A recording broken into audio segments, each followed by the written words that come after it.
Close-up pads. We all have them. We all love them. They are useful things that we love to practice with, we love to practice on, and some of us like to perform on them. They are luxury. They create great sort of patterns when you rub them in different directions. They're very tactile, very satisfying things to own. And today, I'm going to be throwing mine away. Here is why you shouldn't have a close-up pad. Before we get started with this video, the cards that I'm using today are the Gemini Casino cards that you might recognise from my third deal tutorial. If you haven't watched that video, make sure and go and watch it and learn the third deal. In that video I used the Gemini Casino cards because they were sent to me by a very lovely company called The Card Inn. I've mentioned them a few times on the channel, and that is because I am collaborating with them to create lots of content. But it's not just me collaborating with them, it is also my friend Daniel Madison, and we are creating videos for the Card Inn YouTube channel, which you can go over to and subscribe right now. Make sure to go to that channel, the link is in the description and also in the pinned comment. Click on the channel, watch our videos and subscribe. That channel is going to grow and we're going to add a lot more content to it, and I can't wait, it's going to be very exciting. Today, however, we are going to be talking close-up pads. We're going to be talking about close-up pads, these things that magicians love to own, and many people have suggested many different types of close-up pads and created their own. This particular one is from PropDog and cost me 70 quid, which is very, very expensive for something that doesn't do anything. This particular one is a solid one. It is wooden in the middle. It has got a green suede surface on this side and a leather surface on this side. It's very high quality, but actually you can get ones that are even higher quality than that. I just had a quick look at the Dan and Dave website. They produce them much more expensive than this. So what is a close-up pad? Why do you need it? Why don't you need it? Today we're going to be discussing all of those things. So lots of people will tell you that you need a close-up pad, and I used to agree 100%, but hear me out. Before you start ranting in the comments, hear me out. I think we should ditch them. A little bit. Not all of us, not all the time, but some of us, some of the time. There are some moves and some things that you can only really do on a close-up pad like this. Hopefully I get this right. Yeah, a lovely spread and a lovely turnover like that. It's very satisfying to do it on a close-up pad, and it'd be very difficult to find a surface that would be as perfect as this to do it on. And that is part of the problem as to why I, personally, am getting rid of this close-up pad.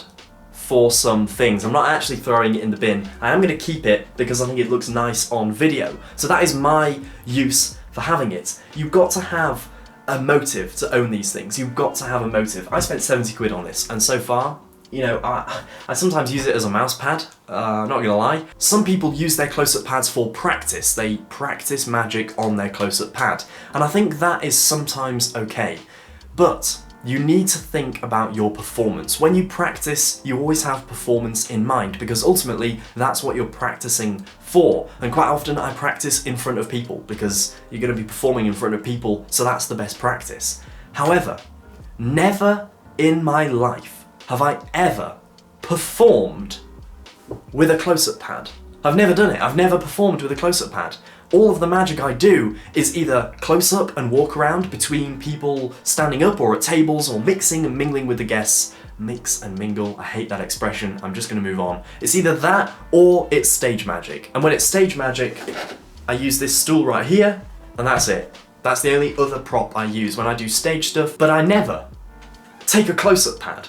So why did I buy this? I don't know why I bought it. When I was at Blackpool, when I picked this up, I thought this was a great investment because I thought it was going to be something I would constantly be using, it would last me a very long time, and it ended up being something I only ever use in videos. So far, my proudest purchase is this close-up pad, which is like a nice sort of dark green, sort of soft surface that you can do magic on, card magic and stuff. I'm not saying it's a waste of money, I'm just saying that it was a poor decision on my part, because if I don't perform with these, I shouldn't be practicing with these, and for a long time I was practicing with these. I was practicing routines and tricks on this mat, on this very mat, as if I was going to perform them there. And when it got to performance, I suddenly realised I'm doing the trick with my hands. I'm not using surfaces, I'm not using tables, and if I do, it's the surfaces and the tables that are at the event that I'm performing at. It was actually harming my performance in a way, because I was practicing with this, and when I got into the real world and I didn't have this, my performance and my practice didn't line up. They were just completely different things, and that is not the way of practicing. There are many videos out there that will tell you the best close-up pads to buy and all that sort of stuff, and I think you should watch those videos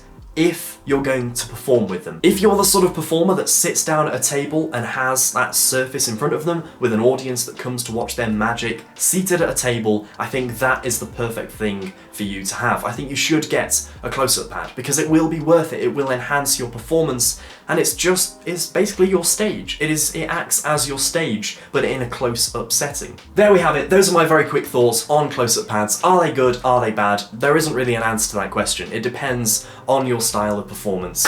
That's just my advice. That is my advice, and I hope you took something away from it, and if you did, make sure to click the thumbs up down below and subscribe to the channel if you are new, because that is how you will see new videos from me.